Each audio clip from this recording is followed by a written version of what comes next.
ফের মুখোমুখি দুই চিরচেনা প্রতিপক্ষ বাংলাদেশ বনাম পাকিস্তান। টি-20তে এখন পর্যন্ত মোট 22 বার মুখোমুখি হয়েছে এই দুই দল। এর মধ্যে টাইগারদের জয় মাত্র 3টি ম্যাচে, অন্যদিকে পাকিস্তান জয় তুলে নিয়েছে 19 ম্যাচে। বলা যায় দুই প্রতিবেশী দেশ হলেও খেলার দিক থেকে তাদের অবস্থান দুই মেরুতে।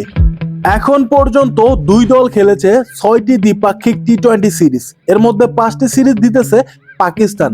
শুধুমাত্র 2015 সালে ঘরের মাঠে একমাত্র ম্যাচ জিতে একটি সিরিজ জয়ের দেখা পেয়েছিল বাংলাদেশ, কিন্তু এরপর পাকিস্তান বারবার সিরিজে আধিপত্য দেখিয়ে গেছে।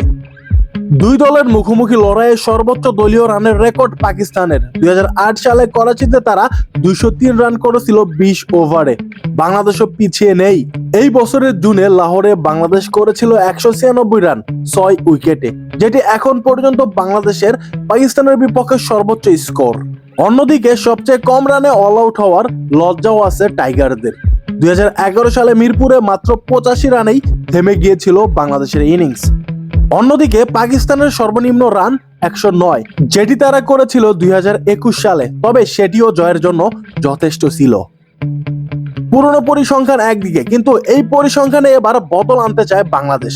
নতুন দল, ঘরের মাঠে এবং বাড়তি আত্মবিশ্বাস, সব মিলিয়ে দারুণ লড়াইয়ের আশা করা যায়। এছাড়াও পাকিস্তান টি-20 সিরিজে বাংলাদেশ কিন্তু দুর্দান্ত জয় পেয়ে সিরিজটাও জিতে নেয়। সেই উদ্যমে বাংলাদেশ কিন্তু এবার পাকিস্তানকে হারাতেই পারে। আপনাদের কি মনে হয় কমেন্টে জানিয়ে দিবেন, বাংলাদেশ কি এই সিরিজটা জয়লাভ করতে পারবে? যদিও পাকিস্তানের সাথে গত 2 মাস আগেই পাকিস্তানের মাটিতে 3টি ম্যাচে হেরে হোয়াইট ওয়াশ হয়ে গিয়েছিল বাংলাদেশ, সেখান থেকে ফিরে আসতে পারে কিনা এটাই দেখার পালা। বাংলাদেশ কি তাদের সে লজ্জার প্রতিশোধ নিতে পারবে?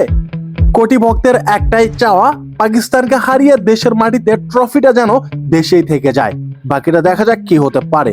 আর প্লিজ সাবস্ক্রাইব করবেন।